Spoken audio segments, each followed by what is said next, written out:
Padre nuestro que estás en los cielos, sea santificado tu santo y precioso nombre, aquí y ahora. Señor, te alabamos, te adoramos, te damos gracias por todo lo que has proveído para poder estar aquí ahora todos juntos, Señor, tu pueblo. Queremos ser tu pueblo elegido, queremos estar ahí contigo, en Cristo. Padre, bendice estos momentos para que todos podamos abrir nuestro corazón, para que nos sintamos como una familia, la familia de Dios, Padre. Que recibamos y podamos dar con corazón puro. Te lo pedimos todo en el nombre santo y precioso de tu Hijo Jesucristo. Te pedimos perdón por todos nuestros pecados. Amén. Amén.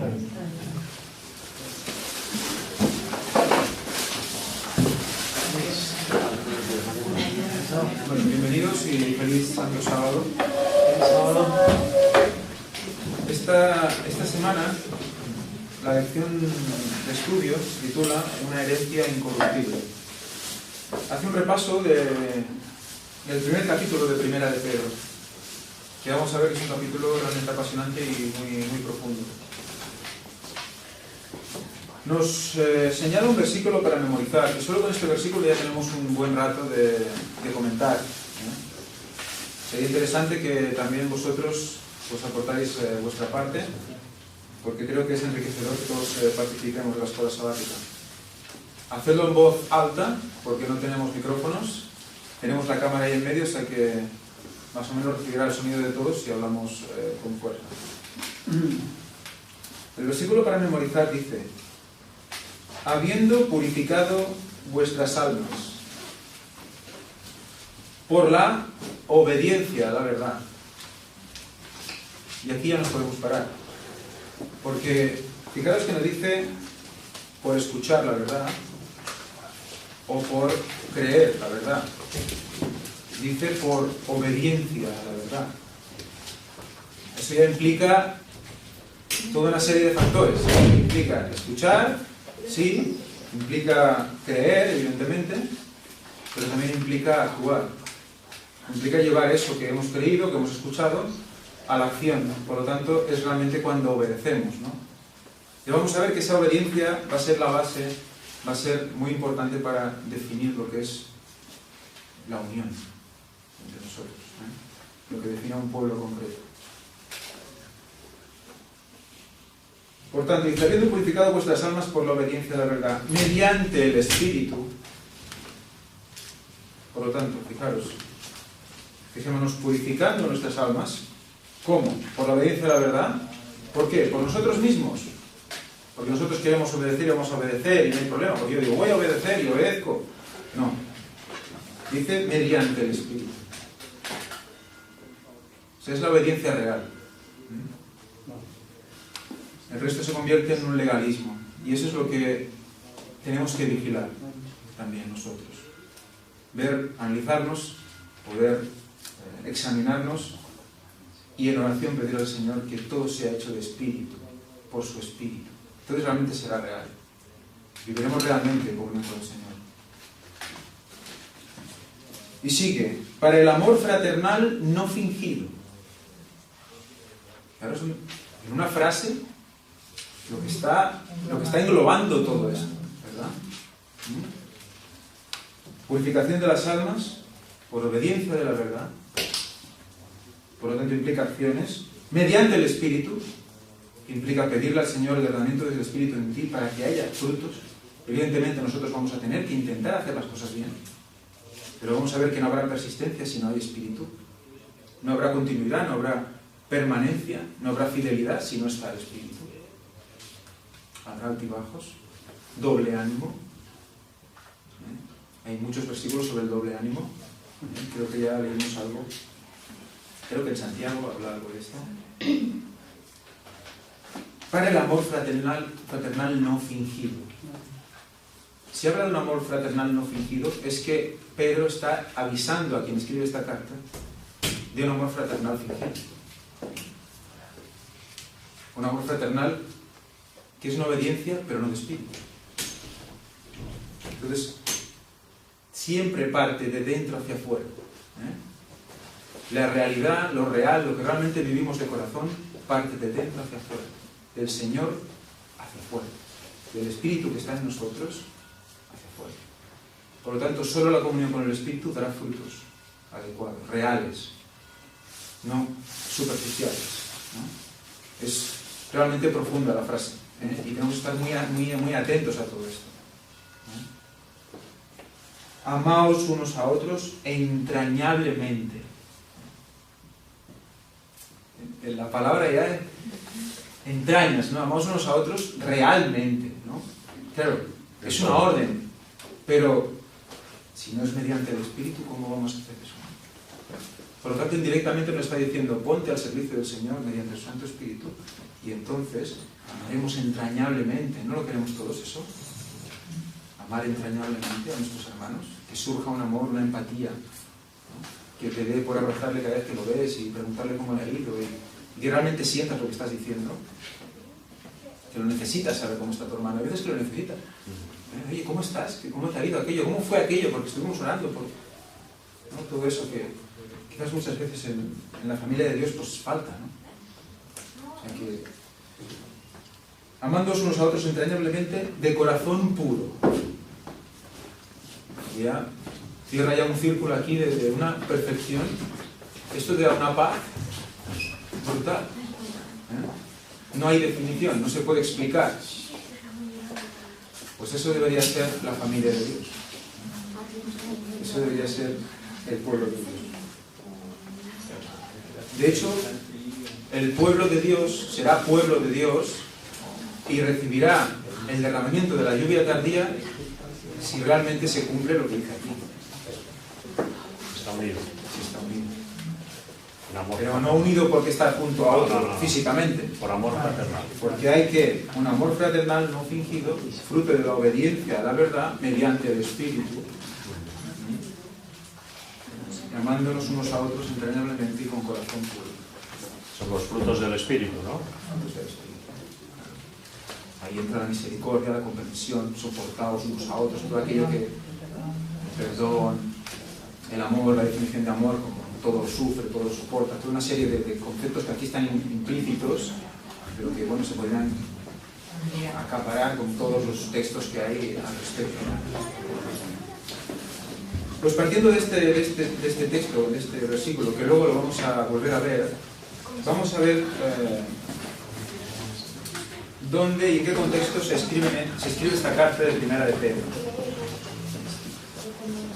Porque son cartas escritas a gente que necesita escuchar esto. Y vamos a ver que el contexto nos va a poner en una situación en la cual quizás deberíamos tomárnoslo muy personal, lo que está escrito aquí.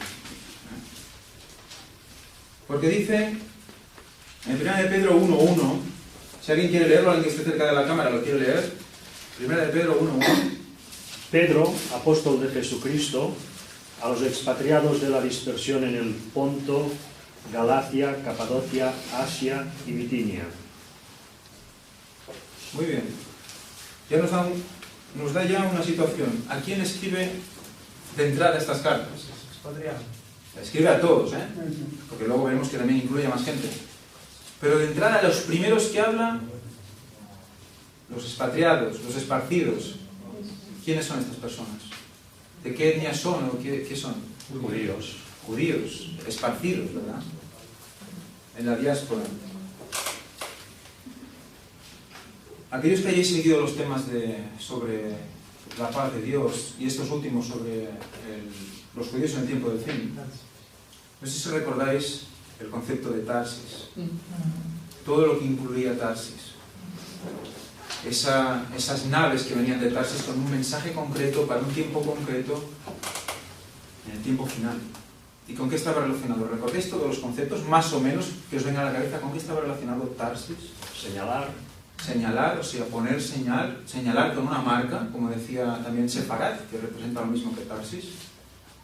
¿Otro concepto? Los 4 ángeles. ¿Recordáis que estaban los 4 ángeles también relacionados a partir de Ezequiel 1? Relacionamos cómo esos ángeles que veía Ezequiel 1 eran el campamento de Dios, por lo tanto los ángeles eran el pueblo, y cómo Elena White dice que esos ángeles representan a quién, al pueblo y al mensaje del pueblo. Vimos esas ruedas, todas las ruedas una dentro de la otra, por lo tanto son mensajes uno dentro del otro que no se pueden separar. El cuarto ángel engloba a los otros tres, no se puede separar. El Nahual lo explica claramente, todo eso ya lo estuvimos viendo. Y vimos también cómo había una señal para quién, para el pueblo de la dispersión. Si acordáis de Isaías 66, 19, si alguien lo puede leer, por favor, Isaías 66, 19.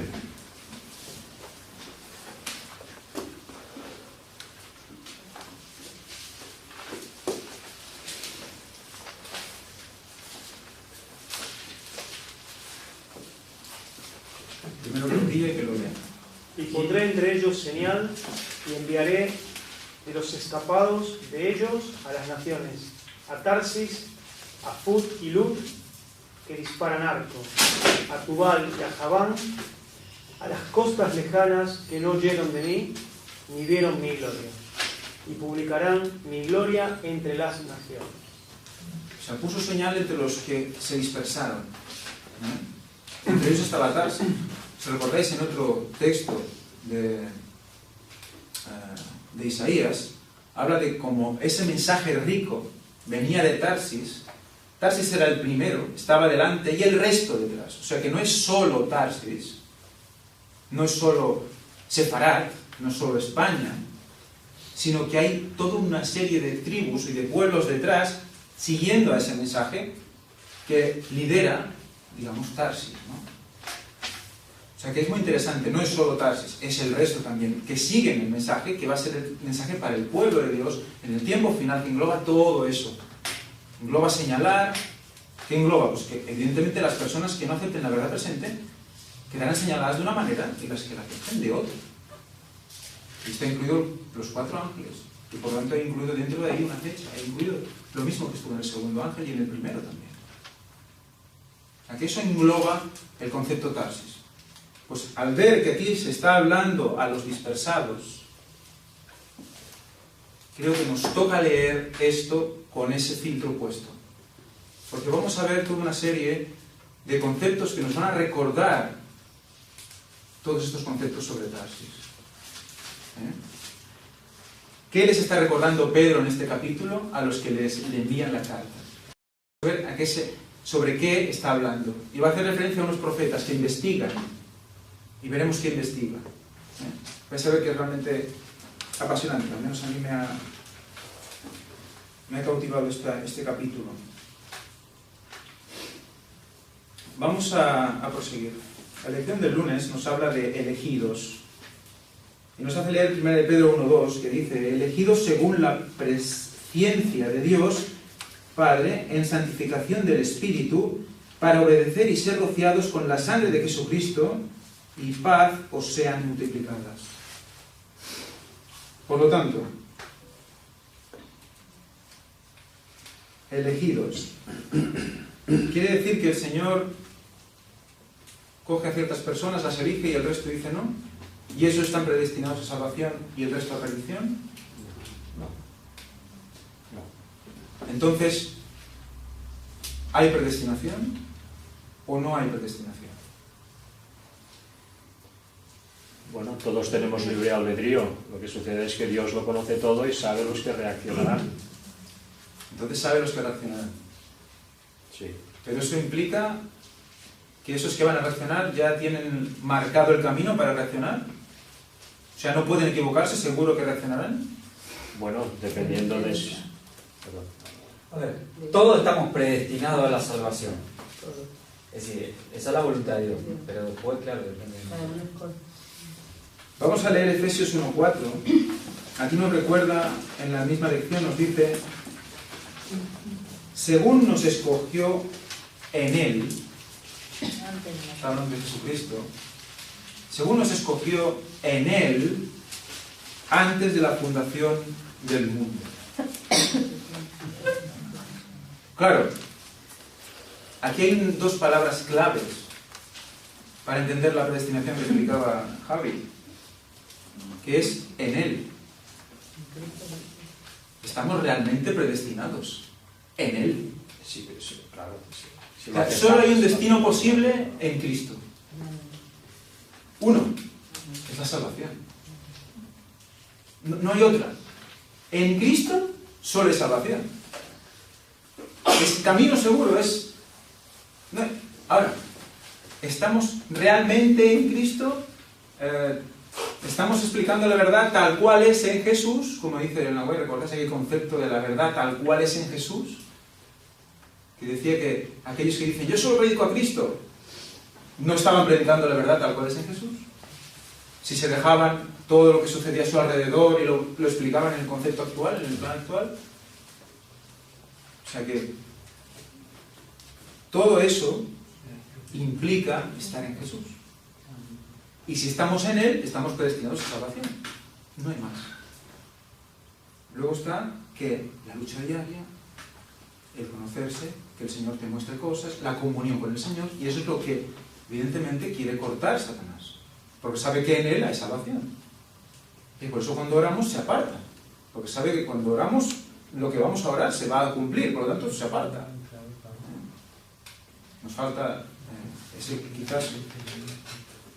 ese saber, la seguridad, ¿no?, que nos da la fe y que nos da la comunión con el Señor. Y que a veces nos sentimos pues como perdidos, pues como desorientados, cansados, espesos. Que dices, bueno, ¿cómo es posible que no tenga un momento para sentarme? ¿Cómo es posible? ¿Cómo es posible? Pues eso nos toca analizarlo, ¿no? Luego nos hace leer la lección 1 Timoteo 2:4, 2 de Pedro 3:9, Juan 3:16 y Ezequiel 33:11, que nos dicen básicamente lo que está diciendo Javier. Que cuando él murió, ¿murió por quién? Por todos. Por todos. Digo, solo por estos. Porque nosotros no por todos. ¿Quién elige estar en él? Nosotros. ¿Queremos estar predestinados? Es una pregunta que nos toca, ¿no? ¿Queremos estar predestinados? Pues así es.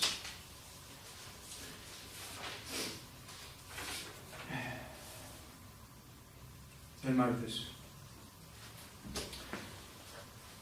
Nos hace leer 1 de Pedro del 3 al 12. Y aquí es donde empezamos a ver ese paralelismo que os comentaba con la introducción que hemos puesto antes sobre ese mensaje final y sobre esos dispersados, ¿no? Dice: bendito sea el Dios y Padre de nuestro Señor Jesucristo, quien según su gran misericordia nos hizo renacer para una esperanza viva, mediante la resurrección de Jesucristo de los muertos. Por lo tanto, ya nos está dejando clara la predestinación. Renacer para una vida de esperanza, una esperanza viva, renacer para la eternidad. Para una herencia incorruptible, incontaminada, inmarcesible, reservada en los cielos para vosotros. ¿Inmarcesible qué es? Inmarchitable. También dice el diccionario Strong, habla de perpetuo, que no se extingue como el fuego se extingue, o que no desaparece, no se desvanece. Por tanto es fiel, es firme.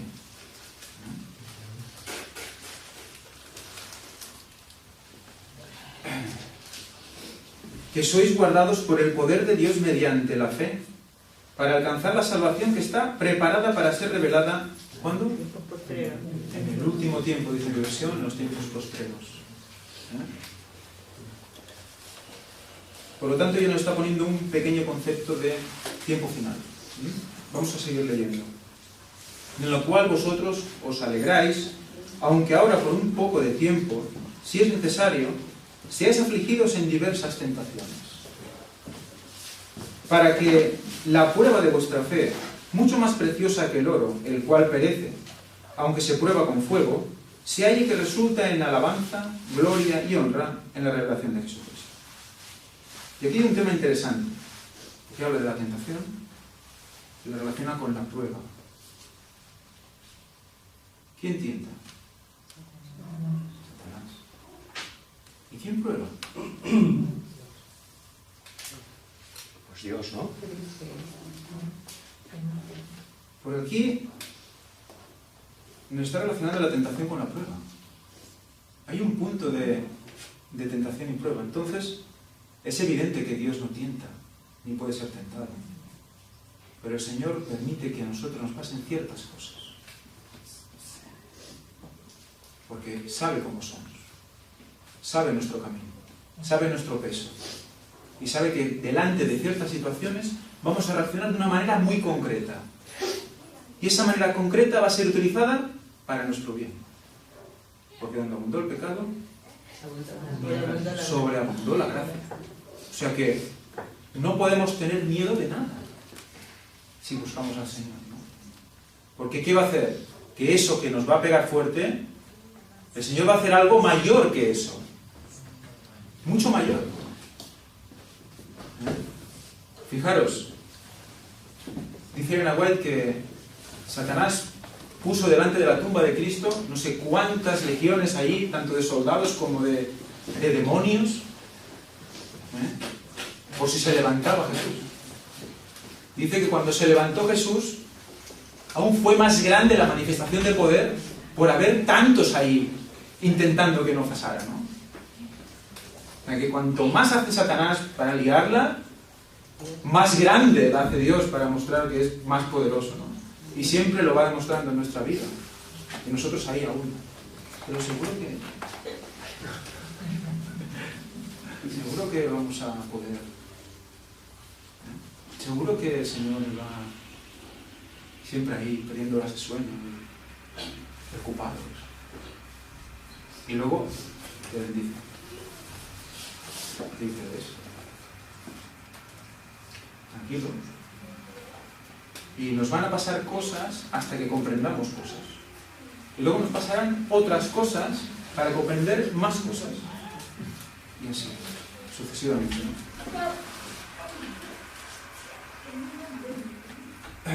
Por lo tanto, seguimos. Para que la prueba de vuestra fe, mucho más preciosa que el oro, el cual perece, aunque se prueba con fuego, se halle que resulta en alabanza, gloria y honra en la revelación de Jesucristo, a quien amáis sin haberle visto, en quien creyendo, aunque ahora no lo veáis, os alegráis con gozo inefable y glorioso, obteniendo el objetivo de vuestra fe, que es la salvación de vuestras almas. El objetivo es la salvación. Acerca de esta salvación, fijaros lo que dice aquí, que es muy interesante. Acerca de esta salvación, investigaron y averiguaron diligentemente, o sea, no por encima así, a ver qué pasa, me lo leo un día, el otro día, no.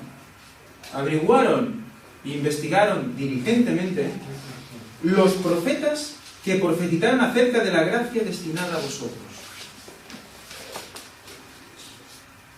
Dice, escudriñando qué persona y qué tiempo indicaba el Espíritu de Cristo que estaba en ellos. O sea, el cual anunciaba de antemano los sufrimientos de Cristo y las glorias que vendrían tras ellos. Por lo tanto, su muerte en la cruz.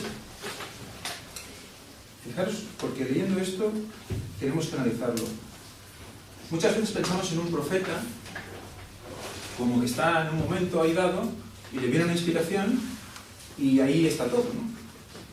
Pero aquí nos está diciendo que esos profetas investigaban.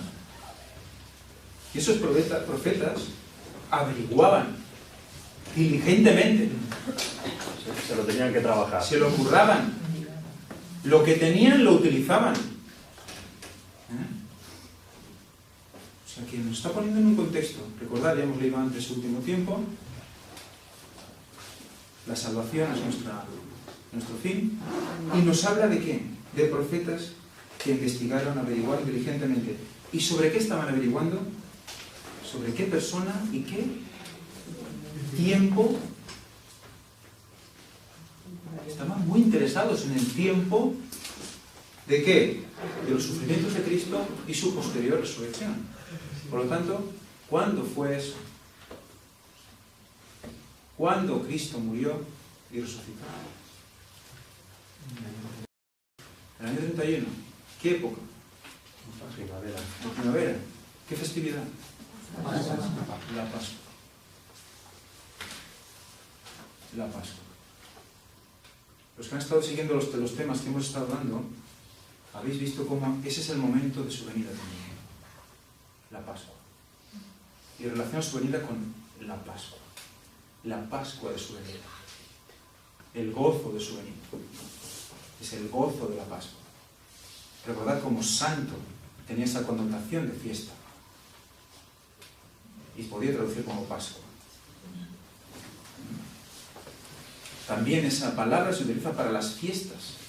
Y vais a ver que todas las fiestas, si algún día tenemos oportunidad de presentarlo, todas las fiestas están representando la venida de Cristo en Pascua. Todas duraban 7 días. La segunda, 7 sábados después de la primera. Después, en el 7º mes, una fiesta de 7 días para las cabañas. Y así sucesivamente. Sí, además eran 7, pero en 3 partes. En 3. Y 3 eran las más importantes. Sí, sí, sí. Todas estaban indicando algo. Y es esa Pascua. Por lo tanto, nos está diciendo que ellos investigaban diligentemente sobre la Pascua. Sobre el momento de la muerte de Cristo, sobre el tiempo. Y fijaros también dice, ¿qué persona? ¿Y qué tiempo? En algunas traducciones dicen qué y qué tiempo. Otras dicen quién y qué tiempo. Y si buscáis la palabra, tiene una relación con la vida de un hombre, con la vida de alguien. También tu propia vida. ¿Tú estás? ¿Te reconoces en la palabra de Dios? ¿Te reconoces como pueblo en un momento concreto de la historia de la palabra de Dios?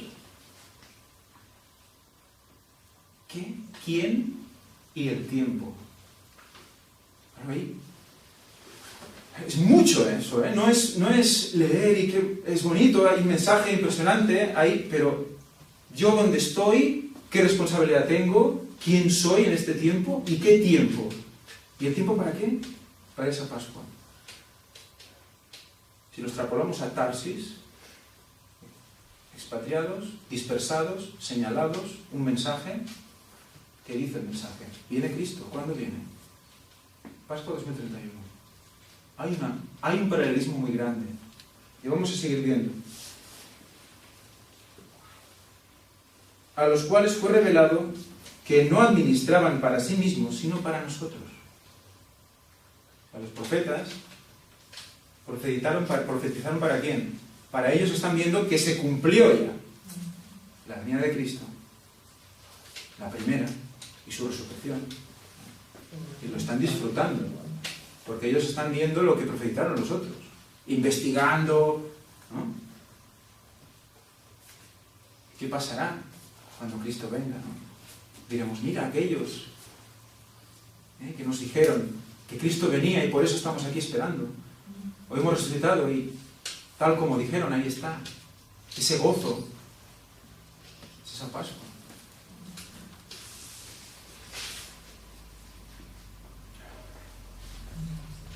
Las cosas que ahora os fueron anunciadas mediante los que os han predicado el Evangelio por el Espíritu Santo enviado del cielo, cosas a las que anhelan mirar los ángeles.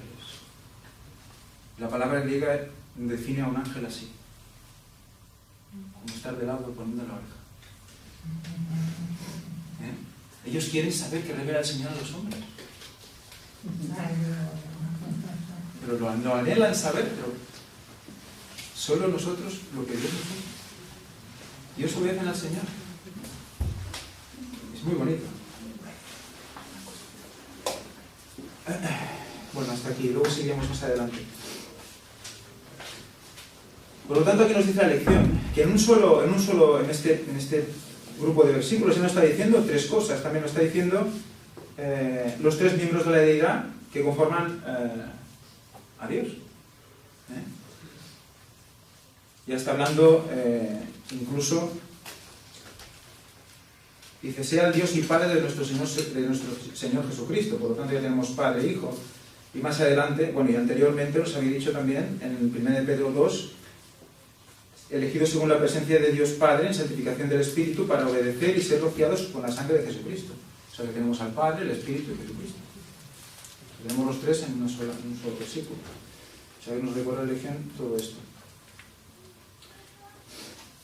Dice, esta esperanza provee a los cristianos de una razón para regocijarse. A pesar del hecho de que muchos de los destinatarios de 1 de Pedro estuvieran sufriendo, este sufrimiento prueba y refina su fe, así como el fuego prueba y refina el oro. Evidentemente, todo este concepto y toda esta unión de tiempo y saber en qué punto estamos, por donde profetizar en qué punto estamos, también va a hacer que nos limpiemos. Va a hacer que el Señor pueda purificarnos. ¿Por qué? Porque estamos haciendo lo que nos dice el primer texto que hemos leído, obedeciendo a la verdad, en el Espíritu.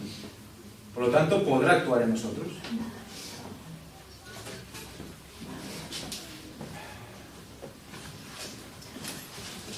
Fijaros que también la lección nos recuerda, nos habla sobre esto que hemos hablado. Dice, inquirieron diligentemente e indagaron. Dice, acerca de, y habla de la salvación de las personas. Pero, evidentemente, hemos visto cómo habla claramente de algo concreto. Las personas y el tiempo. ¿Qué persona, qué tiempo? Tiempo aquí es kairos, en griego, y habla concretamente de ocasión, tiempo fijo y apropiado. O sea que ese tiempo que ellos estaban indagando y profetizando era un tiempo fijo, un tiempo apropiado. Ni más adelante ni más atrás, es un tiempo concreto. No será cortado. No será cortado. Por lo tanto, es palabra del Señor. Ni más adelante ni más atrás. Ahí se acabará. ¿Qué es lo que pasó también con el tema de la cruz?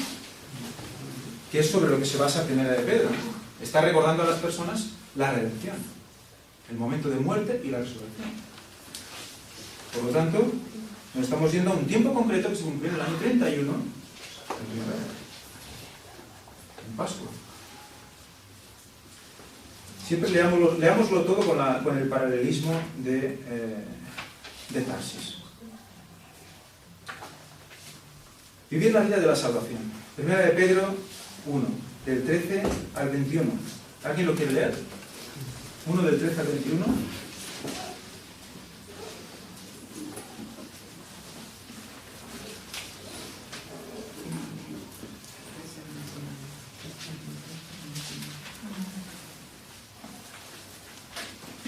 Por tanto, ceñid los lomos de vuestro entendimiento. Sed sobrios y esperad por completo en la gracia que se os traerá cuando Jesucristo sea manifestado.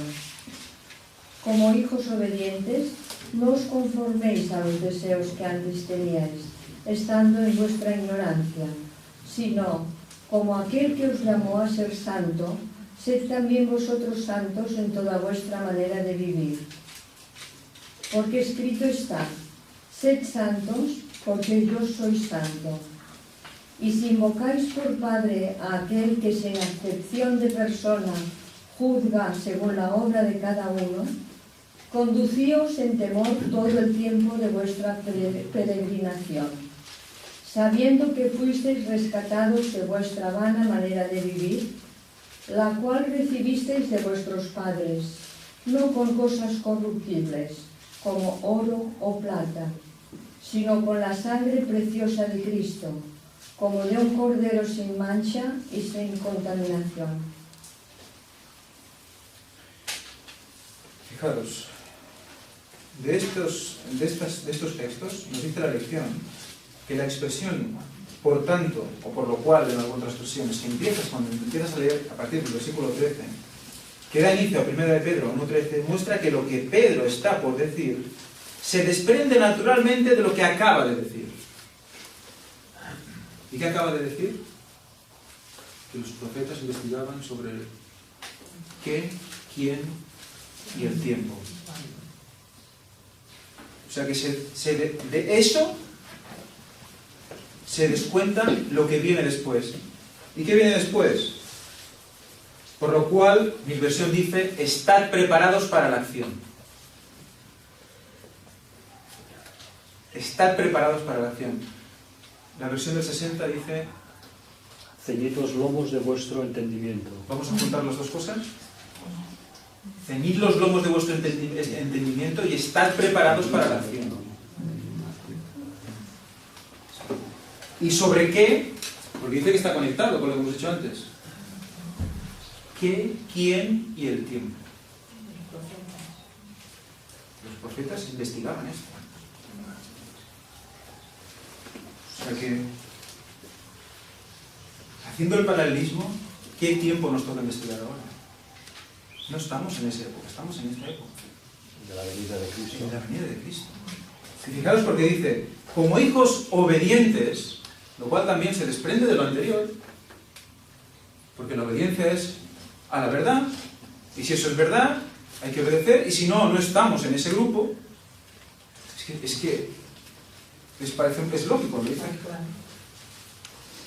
No os amoldéis a los deseos que antes teníais estando en vuestra ignorancia, sino que así como aquel que os llamó es santo, sed también vosotros santos en toda vuestra manera de vivir. Sed santos, porque yo soy santo, dice Dios. O sea que, fijaros la santidad, ¿de qué se desprende? ¿De qué se desprende? De la distinción de qué, el quién y el tiempo. Y la Pascua, que es santo. Y la Pascua, que es santo. Y damos vueltas sobre otra vez lo mismo. Otra vez sobre lo mismo. Y aquí está hablando de que se viva, de que ellos vivan en la esperanza viva. Y nosotros tenemos que vivir en santidad. Por lo tanto, en Pascua. Tenemos que vivir ya en Pascua. Una traducción más de santo que era víctima también. Pero bueno, ese será libertado el pueblo. Sí, lo que pasa es que hay el concepto de cuando viene Cristo, recoge como un lazo. También hay algunos conceptos que hablan de un lazo que se lanza y entonces hay una presa que vendría un poco a venir este concepto de víctima. Y es como que estás te viene a cazar, digamos, ¿no? A recoger. Bueno, es hermoso todo. Porque el gozo de la Pascua lo tenemos que vivir ya hoy día. ¿Y cómo lo podemos vivir a nivel práctico? Estuvimos hablando el otro día también. A nivel práctico, ¿qué es lo que más se parece a la venida de Cristo? El sábado. El sábado. Amén, amén. Nunca lo digo eso así en público, pero... Amén. El sábado. El sábado es lo que está representando, ¿qué? La segunda venida de Cristo. ¿Está representando qué? El séptimo milenio. Todo el rato el sábado, si nosotros vivimos alrededor del sábado, vamos a vivir con el gozo de su venida. Es la manera de prepararse para entrar en el reposo. Exacto, sí, sí, sí. Es un gozo, porque ya estás diciendo, eso es lo que yo estoy como guardando para el cielo. No estoy guardando oro ni plata, que eso sería ¿qué? Y que además es el matrimonio, ¿no? Sí, que además es el matrimonio. John dice en los sermones que hace sobre el tercer ángel en 1823 o 1825, él menciona un estudio sobre el sábado y él dice que Jesús es el Señor del sábado. El sábado es hecho por causa del hombre y el único que puede hacer santo el sábado es la presencia de Jesús. A medida que estamos de sábado en sábado con Jesús, somos santificados también.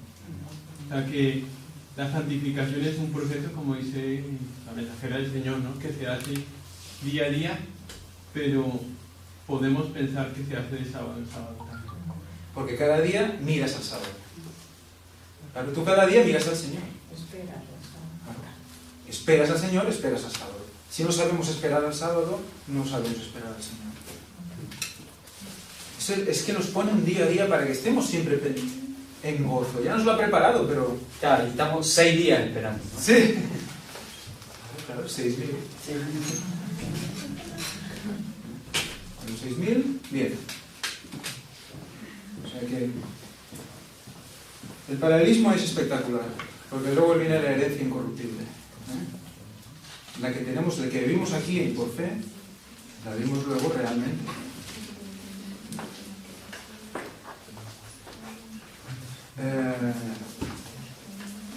Elena White nos habla, y eso si Dios quiere lo presentaré cuando podamos hablar más sobre Tarsis, de que en el momento de que son sellados el pueblo, ya los 144.000, ahí se consuma el matrimonio. Se consuma el matrimonio con Dios. Queda consumado. Entonces, ya, dices, ya ahí es donde entramos en sujeto, sumiso. ¿Recordáis las palabras que estamos hablando que no se comprendían adecuadamente? Ahí estás en comunión con el Señor. Ahí has obedecido hasta el final. La herencia incorruptible. Aquí justamente el autor nos habla de 3 motivaciones que deduce de la lección. Son muy interesantes. Lo primero, que nos recuerda constantemente que Dios es santo. Por lo tanto, sed santos como yo soy santo. Sed gozosos, sed pascuos como yo soy pascua. Una segunda motivación para el comportamiento cristiano se halla en el conocimiento de que Dios, que es santo, juzgará a todos imparcialmente. Segunda conclusión que se saca de estos textos que hemos leído. Y la tercera motivación surge de la gran verdad de que los cristianos han sido redimidos. Esto significa que han sido comprados por precio, un precio muy alto, la sangre preciosa de Cristo. ¿Cuándo se derramó la sangre de Cristo? Pascua. La tercera, que nos señala el autor, también es Pascua. Es ese momento de la redención, que es paralelo a la salvación, a la consumación del total de la salvación, porque empieza ahí y acaba cuando viene. O sea que es todo paralelo. Lo que está explicando el 1 Pedro aquí es paralelo, porque ellos estaban estudiando el momento de la primera venida y su muerte, el momento de su muerte estudiado. Y es lo que le estaba diciendo a ellos, recordad esto, que ya nos lo avisaron, que moriría y que resucitaría, y nosotros con él. Recordad esto, es la carta.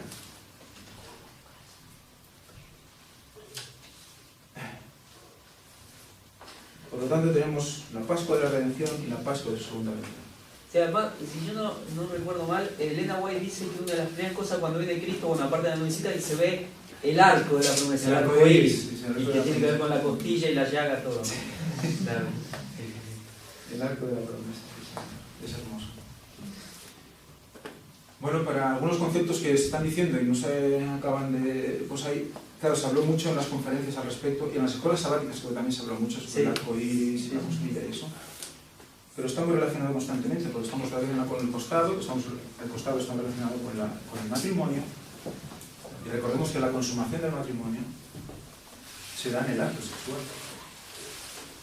Y ahí es donde está la comunión completa, la unión, y son una que carne, una sola carne. Y cuando Cristo con nosotros, ¿qué es? Uno. Somos uno con Él. O sea que podemos ser uno con Él. Y eso es una promesa. Es una promesa. Y nosotros cuando nos unimos con una pareja en matrimonio, estamos representando eso. Estamos representando la unión con Dios, Cristo y su Iglesia. Bueno, pues el jueves ya nos recuerda 1 de Pedro 1, 22 al 25, y aquí ya es el versículo para memorizar, ya con todo lo que hemos hablado ahora, con todos esos conceptos en la cabeza, vamos a leer otra vez el versículo para memorizar.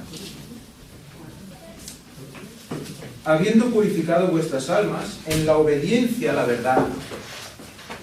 La obediencia a la verdad. Recordad, hemos leído que esto se desprende de todo lo que hemos dicho. ¿Qué, quién y el tiempo? Se desprende. Recordad, purificad vuestras almas con la obediencia a la verdad. Escudriñemos, investiguemos sobre el tiempo. ¿Y cuál es nuestro lugar en el tiempo? ¿Y quiénes somos en ese tiempo? Porque Jesús se tuvo que reconocer en el tiempo también.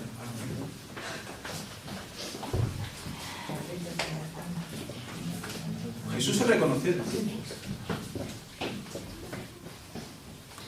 Sabemos que habrá un tercer Elías. ¿Se reconocerá también en el tiempo? Hay un paralelismo. O sea que hay muchas cosas aquí. Muchas cosas y muy profundas. 1.22, seguimos. Dice, habiendo purificado vuestras almas en la obediencia a la verdad, mediante el Espíritu, por lo tanto, viene del Espíritu. ¿Qué, quién y el tiempo? Investiguemos sobre qué, quién y el tiempo, viene del Espíritu. Vamos a negar el Espíritu. No podemos negar el Espíritu.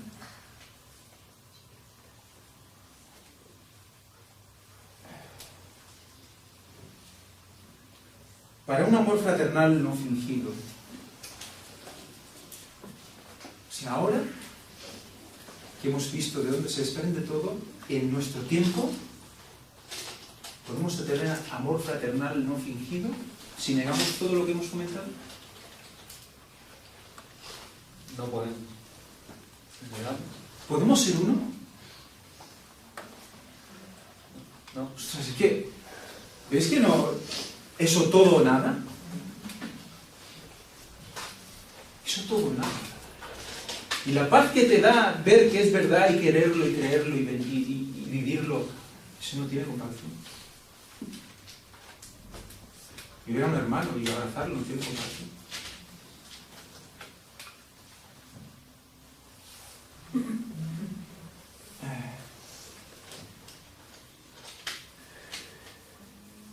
¿Qué más?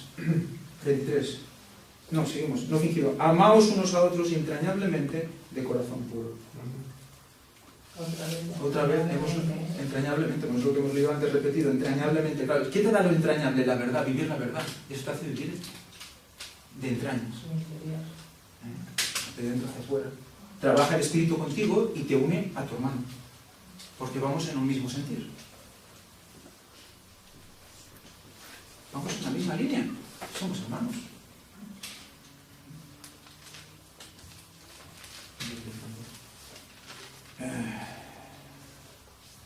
De corazón puro. Habiendo nacido de nuevo, no de simiente corruptible, sino de incorruptible, por medio de la palabra de Dios que vive y permanece para siempre. Porque toda carne es como hierba, y toda la gloria del hombre como flor de la hierba.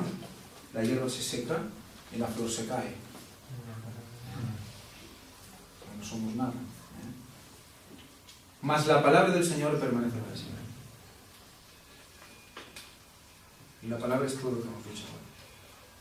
Para el tiempo final.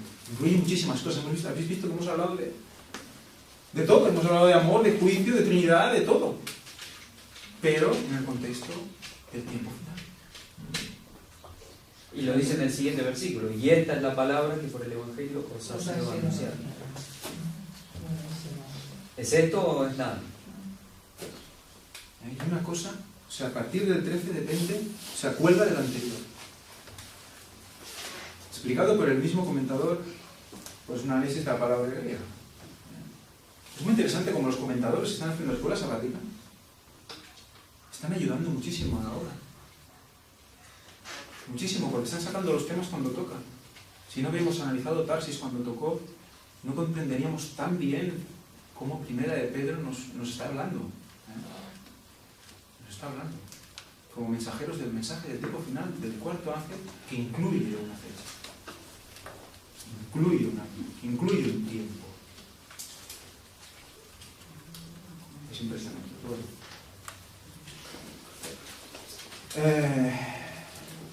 Habla de, más adelante en la lección, dice, los cristianos se han purificado al colocarse aparte para Dios, y lo hacen ¿cómo? Obedeciendo a la verdad. ¿Cómo te santificas? Obedeciendo a la verdad.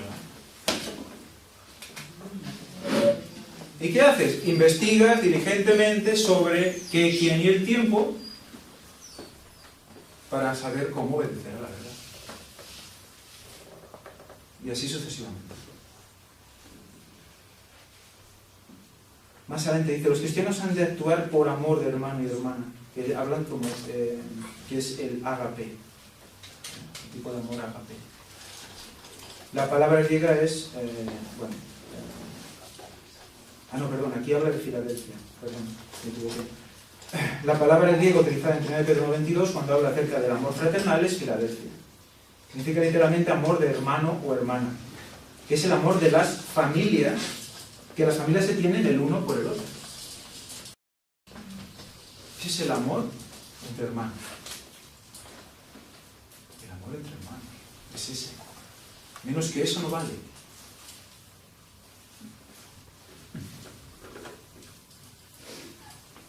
Hay varias palabras diferentes en griego y habla de, esto que os decía, ¿no? Filia, que es amistad, eros, amor pasional, y ágape, amor puro. Entonces, la palabra de Pedro utiliza para que describe amaos los unos a los otros entrañablemente. Dice que está ligada a ágape. Generalmente significa el amor puro que busca el bien de los demás. Entrañablemente es yo amo para buscar el bien de los demás. Claro, no llego.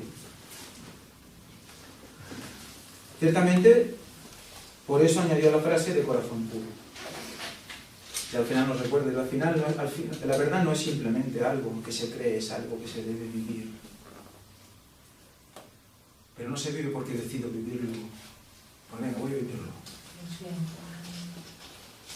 Y voy a hacerlo, sino que voy a decirle a Dios que lo quiero vivir. Quiero vivirlo. Yo quiero vivir eso. El Señor te lo concede, porque Él te concede todo lo que le pides. Si es para su obra, es para su bien. No te va a dar querer amar a tus hermanos. Entonces será un fruto del Espíritu.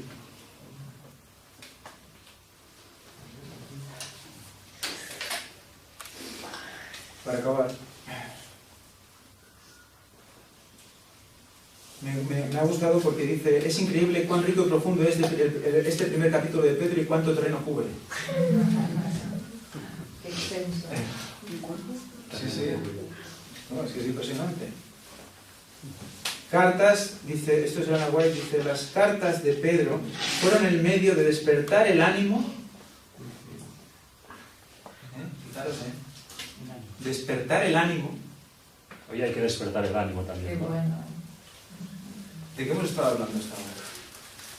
¿Qué, quién y el tiempo? Pienso que será la manera de despertar el ánimo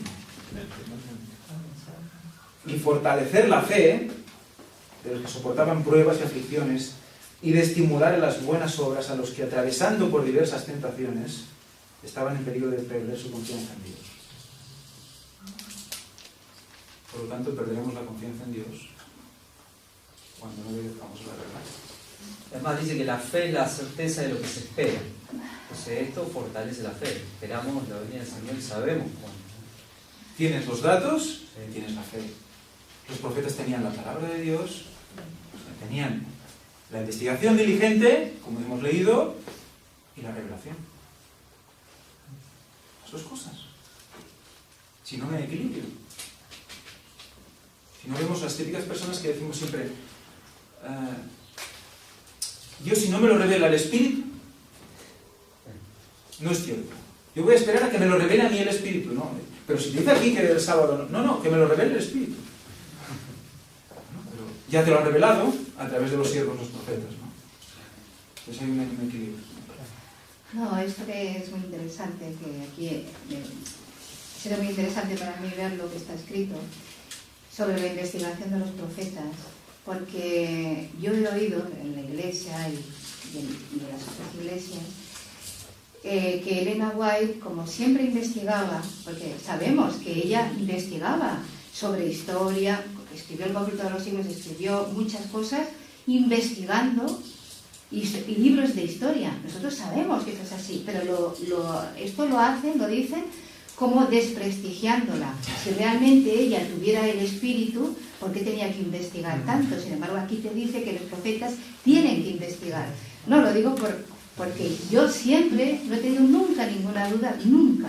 Desde que oí la primera vez a Víctor hablar de Elena White, nunca he tenido ninguna duda. Ha sido para mí algo maravilloso descubrir los libros de Elena White. Pero cuando lo dice, porque me encanta, siempre, pero esta mujer, tú sabes, se ha copiado, bueno, de tantos libros. Bueno, pues tenía que investigar, ¿no? Porque esto es lo que si está registrado. Bueno, es igual, pero No, era genial, por genial, eso. no, es Porque eso, aquí dice genial. que los verdaderos profetas investigan. Entonces tienen que coger el libro de Lucas, los que dicen eso, y quitarlo. Claro, claro. Daniel tuvo que hacerlo mirando los textos de Jeremías. Daniel también investigó. Sí, usando Jeremías. sí, es verdad. Bueno, y ahora... ¿Verdad? Porque Por eso Lucas- estaba pensando, porque como... Y además, si tú miras... Nada, un día en internet vimos una pequeña referencia a Elena White y bueno, lo quitamos rápido porque era algo tan terrible lo que llegaba a decir de ella, que ya solo me faltaba en la iglesia. Ay, es que esta mujer siempre se ha copiado de tantos libros. Lo que pasa es que eso también es como un pensamiento místico. De estar ahí uno en la inacción, en una cueva, esperando que te bajen las cosas directamente. Es como han recibido la revelación los falsos profetas. Claro. Exacto, ahora hay un... Es así como trabaja Dios por él y Satanás con él. Místico y El perezoso. desapego. Hablan del desapego, ¿no? Me desapego de todo, ¿no? De todo, hasta dejo de comer y beber y me estoy bien al sol un rato. Me escondo de todo y ahí me vendrá una revelación. No, es el plagio. Sin leer ni nada. El ejemplo mismo está en Jesús, ¿no? ¿Cuántas referencias no hace él a los salmos y profetas? No fue formado. En sus discursos, incluso hablando con aquellos fariseos, etc. El Señor, dice el Señor a su Señor, siéntate. ¿De quién está haciendo referencia? ¿Quién enseñó a Jesús? ¿Quién instruyó a Jesús? Su madre. Padre lo educó, las escrituras. Jesús fue instruido de manera perfecta, espectacular por su madre. Y sabía todo por su madre. Y luego se descubrió en las escrituras. Y dijo, este es mi trabajo, a los 12 años. Si no, primero hay el conocimiento. Mi pueblo se perdió por falta de conocimiento. El Señor puede llevar a las personas al conocimiento. Puede decir, esta persona quiere la verdad, le busca la verdad, pues voy a llevar a la verdad. Y la pongo delante de la verdad. Pero luego esa persona tiene que coger esa verdad, leerla, escudriñarla, investigarla y hacerla suya. Porque si no, no la podremos obedecer. Porque dice aquí que la purificación es por la obediencia a la verdad. O sea que hay un camino. El conocimiento, más que ningún otro ser que hay por aquí polulando, quien más lo tiene es Satanás. Pero claro, fíjate con lo que estás enlazando de lo que dice Pedro. ¿De qué sirve todo eso si a la hora de la verdad no lo vives? Si tu carácter no denota un reflejo del de Cristo, ¿de qué te sirve el conocimiento? Puede ser que ese conocimiento sea utilizado para envanecerse uno, pero a lo peor, para terminar con la fe de otros. Y eso, ostras, es fuerte, ¿eh? Y es algo que siempre nos debemos aplicar, porque ya hemos visto demasiadas experiencias de estas, ¿no? Que no nos pase lo mismo a nosotros. Es el legalismo. Es lo que Satanás hace con la ley y con todas las maneras de vivir, ¿no? Las radicaliza para que sea eso y no realmente la misericordia. Y como un Estamos personaje... hablando de un amor fraternal no fingido aquí. Es que, claro, si lo dices por algo. Como una persona que justo habló del peligro del conocimiento era Pablo. Dice, el conocimiento envanece, más el amor edifica, que él tenía un gran conocimiento. Es que lo hizo por experiencia propia. Justamente Pablo no solo tenía conocimiento de la Escritura, porque conocía a los pensadores griegos, todo eso, y él lo utiliza para poder hablar del Evangelio. Pero él mismo sabía del peligro que podía llevar, ¿no? Si no Y él, claro, lo que le pasaba en el ojo ya comprende. Claro. Porque él era muy fuerte. Y eso le podría haber sido, no ser perfecto y verlo todo tal cual y todo bien, hubiera sido quizás, podría haberse corrido el peligro de envanecerse. Y el Señor le mantiene, bástate con tu vida. Bástate con tu vida porque eso es lo necesario para que tú des el mensaje. ¿No? Muchas veces nos quejamos de lo que tenemos, de nuestras dolencias, y nos hacemos de ella un ídolo porque estamos ahí, venga, ahí, guau, y a por ello, y me tomo esto y lo otro, es igual, y voy a ver a aquel médico y al otro, y al otro, y al otro, y al final nos olvidamos de la palabra, nos olvidamos de todo. Y eso es nuestro Dios. Yo lo he vivido. Yo lo he vivido eso. Es horrible. Sí, la salud, ¿no? Sí. He vivido eso y es horrible.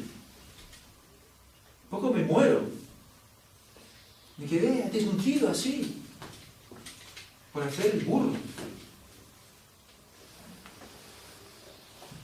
Y no se puede hacer eso. Hay que encontrar el equilibrio, y el Señor va proveyendo el equilibrio. Yo no digo que lo tenga, pero sé que lo que hice no estuvo bien. Y cuando empecé a ver las cosas con perspectiva, la perspectiva de que yo dejo eso en los pies de la cruz, esa es la perspectiva. Y yo voy a orar por mejorar, pero tengo que vivir en Cristo y hacer su voluntad, etcétera, etcétera, etcétera. Bueno, pues para acabar, dice, como consecuencia los cristianos deberían vivir vidas santas, llenas de obediencia a la verdad, en comunidades que se caracterizan por la clase de amor que proviene de un corazón puro. Y bueno, esta es la lección de la escuela sabática. Este mismo Pedro que escribió esto es el que en la siguiente epístola nos da la culminación de tantas cosas, de las que hemos llegado por acá. Es impresionante porque une esto, la bondad de corazón, con el conocimiento del retorno de Cristo. Este ya te lo dice todo. Con Génesis y con el diluvio, un día son 1000 años, 1000 años un día. Claro, vas viendo como todo lo ha ido, toda la primera de Pedro, toda la Biblia. Es una preparación para todos los tiempos, ya nos toca verlo con ese filtro de que hay un mensaje especial para el tiempo final. Y con ese filtro ves todo, lo ves más personal, ves que el mensaje es para tu entraña. ¿Sí? Debemos reconocernos en la palabra de Dios. Sí. Inclusive el final del Antiguo Testamento termina ahí con el tercer Elías y la segunda venida de Jesús. Pues nada. ¿Oramos? Luis. Gracias, Padre, por esta escuela sabática que nos has permitido tener. Ayúdanos, Señor, a seguir tus pasos, a seguir los pasos de tu Hijo, a hacer una vida santa, santificarnos con la ayuda del Espíritu Santo, para que podamos acceder al plan de salvación que habéis previsto para nosotros. Señor, ayúdanos a comprender toda tu palabra, perdona todos nuestros pecados, que en el nombre de tu Hijo Jesús te lo pedimos. Amén. Amén.